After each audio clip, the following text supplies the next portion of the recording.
আসসালামু আলাইকুম সুপ্রিয় দর্শক। তো আজকে নিয়ে আসলাম নতুন একটি ভিডিও। সেটা হচ্ছে আপনার ব্রেড কাটিং মেশিন। সেটা হচ্ছে আপনার যে কোনো বেকারি, আপনার লাইভ বেকারি হোক অথবা আপনাদের যাদের যাদের রেগুলার বেকারি যারা আছে তাদের জন্য এই মেশিনটা খুবই প্রয়োজন। কারণ আপনারা যারা রুটি ব্যবসা করতে চাচ্ছেন বা রুটি প্রোডাকশন করতে চাচ্ছেন তারা কিন্তু বেসিকলি আপনার এই মেশিন দিয়ে কিন্তু রুটিটা কাটিং করতে খুব সহজ হবে।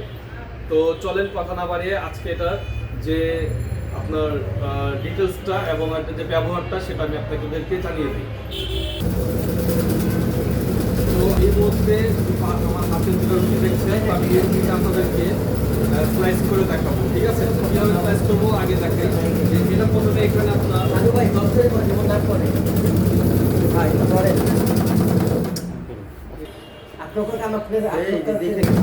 তো এখানে প্রথমে আপনারা অন অফ সুইচ আছে, এখানে আপনি অন করবেন। অন করার পর এই যে ব্রেড আছে এটা আপনি এখান থেকে এটা এখানে ছেড়ে দিবেন।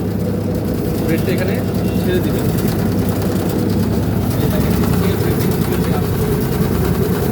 আমাকে করতে হবে এই ব্রেডটাকে আমাকে এইভাবে ধরে এভাবে নিচে আনতে হবে। সেইভাবে এটাকেও ধরে আমাকে এটা এভাবে নিচে আনতে হবে। এই হচ্ছে আপনাদের যে পাউরুটি যে কীভাবে আপনার কাটিং করতে হয় সেটা আমি আপনাদেরকে প্র্যাকটিক্যালি এটা করে দেখাই দিলাম। তো আপনারা যারা এই মেশিনের প্রয়োজন হবে আপনারা অবশ্যই আমাদের এই মেশিনের যে শোরুমে অবশ্যই যোগাযোগ করবেন।